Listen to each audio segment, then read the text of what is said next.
Hello friends, my name is Rajan Puri and I am working in the field of property documentation and licensing work. I have an experience of more than 26 years in this profession. Do you have any idea about SMC? What is SMC? What is leasehold to freehold?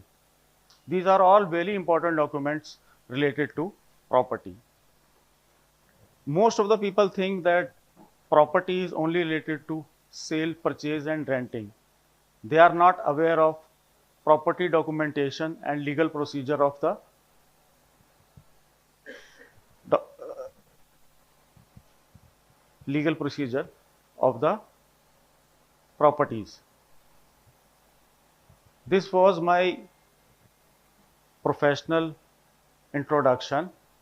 अब बात करते हैं मेरे बचपन से लेकर अब तक की सक्सेस की, कहा हार्ड वर्किंग की और मेरी ग्रोथ की।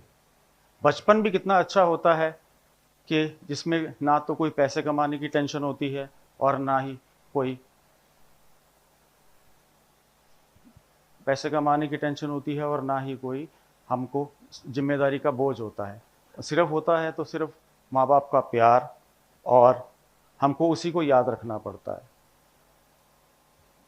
जैसे जैसे भी वक्त बीतता गया मैं कब इन सारी चंगुलों में फंस गया जो ज़िंदगी की थी। और मैं शुरू में पढ़ाई में भी इतना अच्छा नहीं था। मैं जब स्कूल जाता था तब मैं एक सपने देखने वाला बच्चा होता था और मैं अक्सर अपने घर के बाहर खड़ा होकर ये सपना देखता था कि जो ऊपर एयरप्लेन जा रहा है उसके बारे में सोचता था और मैं सोचता था कि मैं कभी ना कभी इसमें ट्रैवल ज़रूर करूँगा। और मुझे कुछ करने की चाहत थी शुरू से ही कि मैं कुछ बड़ा करूँगा। और मैंने अपनी हाई स्कूल की वजह से मैंने अपनी स्टडीज़ को सीरियसली लेना स्टार्ट किया। मेरे पापा का प्रिंटिंग प्रेस का काम था जिसमें बहुत ही फाइनेंशियल कंडीशन से हम बुरी फाइनेंशियल कंडीशन से गुजर रहे थे और हमारे घर में भी बहुत सारी फाइनेंशियल कंडीशन चल रही थी। इसकी वजह से मैं अपने 10th के एग्ज़ाम नहीं दे पाया क्योंकि उसमें मेरे पापा मेरी फ़ीस नहीं दे पाए थे। तो मैंने लेकिन घर में बैठने के बजाय मैंने पापा के बिज़नेस को ज्वाइन करने का सोचा और सोचा कि मैं इसी काम को आगे बढ़ा के अपने घर की फाइनेंशियल कंडीशन को ठीक करूँगा। और तभी हमारे को एक लॉटरी प्रिंटिंग का काम मिलने लगा और हम दोनों मेरा मेरे पापा बहुत ज़्यादा बिज़ी रहने लगे। और उसके साथ साथ मैंने अपनी हायर एजुकेशन भी पूरी करी और हमको लॉटरी का काम मिलने लगा। और उसके बाद धीरे धीरे हमारा काम बढ़ता गया और एक बारी गवर्नमेंट की ऐसी पॉलिसी आई, ऐसी पॉलिसी चेंज हुई कि उन्होंने जिस कंपनी का हम काम करते थे उस कंपनी का बहुत लॉस हुए और उन्होंने हमारी भी पेमेंट देना बंद कर दिया। और यहीं से शुरू होती है मेरी टर्निंग पॉइंट। कहते हैं ना कि भगवान पिंजरे में बैठे हुए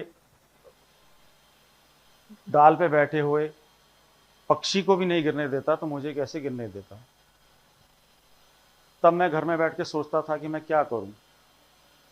मुझको बहुत शर्म आती थी कि मैं घर में बैठा हूं और मैं अपने घर वालों की कोई मदद नहीं कर पा रहा हूं। लेकिन तभी उस वक्त मेरे मामा जी मेरे घर पर आए और उन्होंने मुझको बोला कि बेटा घर नहीं बैठना चाहिए, आपको ज़िंदगी में कुछ ना कुछ करना चाहिए। तो मैंने उनको बोला क्या आप मेरी इस चीज़ में मदद कर सकते हैं। तो उन्होंने बोला हाँ मदद कर सकता हूँ और जल्दी उन्होंने अपने जान पहचान में मेरी जॉब लगवा दी। और उनका भी काम रियल इस्टेट का था और वहाँ पर मेरे को प्रॉपर्टी लाइजनिंग और पेपर वर्क का डॉक्यूमेंटेशन का काम करना था। और मैं पूरी शिद्दत के साथ पूरी डेडिकेशन के साथ वहाँ पर काम करने लगा और सीखता रहा। डेली मेरा बहुत चैलेंजिंग था। सीखता रहा कि डॉक्यूमेंटेशन क्या होती है, लीज होल्ड क्या होता है, फ्री होल्ड क्या होता है। तो मैंने अपनी नॉलेज को वहाँ बढ़ाया और काम करता रहा। मैं उनके पर्सनल काम भी करता था, जैसे उनके बच्चों की स्कूल की फ़ीस जमा कराना, उनके बिजली पानी का बिल जमा कराना, क्योंकि उस वक्त ऑनलाइन नहीं होता था। और उनके मैं अपने पर्सनल काम बहुत सारे करता था। जैसे उनके घर में कोई फंक्शन होता था तब भी मैं पूरा अरेंजमेंट करता था। जैसे कहते हैं ना कि बॉस जो कहता है वो आपको करना पड़ता है, बॉस इज़ ऑलवेज राइट। तो उस वक़्त मैंने बॉस इज़ ऑलवेज राइट, और मैं उस चीज़ को हमेशा पॉजिटिव लेते हुए चलता गया और अपनी नॉलेज बढ़ाता गया। मैंने पूरी चीज़ों से, पूरी शिद्दत से काम करा, वहाँ पर पूरा हार्ड वर्क किया और पूरी नॉलेज ली। लेकिन कुछ सालों बाद मुझको ऐसे लगा कि इतना हार्ड वर्क करने के बाद भी मेरी ग्रोथ रुक गई है। तो मैंने अपना माइंड मेकअप किया कि मेरे को यहाँ से जॉब छोड़नी चाहिए। तो मैंने बहुत अच्छे नोट पर वहाँ से जॉब छोड़ दी और एक एज ए फ्रीलांसर के रूप में मैं वहाँ अपना काम करने लगा। और वो भी बहुत चैलेंजेबल दिन थे, क्योंकि उस वक़्त मेरे पास बिल्कुल ना के बराबर अपनी इनकम थी, और उसी टाइम मेरे पापा हॉस्पिटलाइज्ड भी हुए थे, जिससे कि हमारे घर की जितनी भी सेविंग थी वो सब खत्म हो गई। और मैंने एक फ्रीलांसर के तौर पे काम करता गया, और मेरे को बहुत सारे लोगों ने बोला कि आपको दोबारा जॉब करनी चाहिए, लेकिन मेरे को अपने आप पे भरोसा था।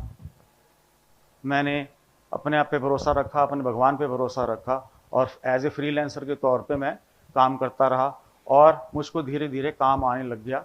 मेरे क्लाइंट्स मुझको रेफरेंस देते थे, और जो रेफरेंस देते रहे उसकी वजह से आज मेरे साउथ दिल्ली में 2 ऑफिसेज हैं। I feel honoured that I am a specialist in property documentation and liaisoning work. मुझे मेरे कैरियर ने बहुत कुछ सिखाया कि शुरुआत, असफलता कभी भी अंत नहीं होती, बल्कि नई शुरुआत होती है, और इसी से आपको सक्सेस मिलती है। मेरी स्टोरी का मोरल ये है कि ज़िंदगी में आप कभी भी डिप्रेस मत होइए, अपने आप पे भरोसा रखिए, अपने भगवान पे भरोसा रखिए। आप आपको सफलता आपके कदम चूमेगी।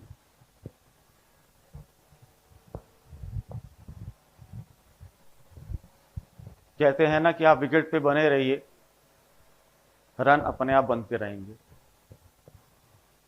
मेरी स्टोरी का मोरल ये है कि मैंने ज़िंदगी में कैसे ग्रो किया, अर्न किया, यही मेरी ज़िंदगी का अंत है। Thank you.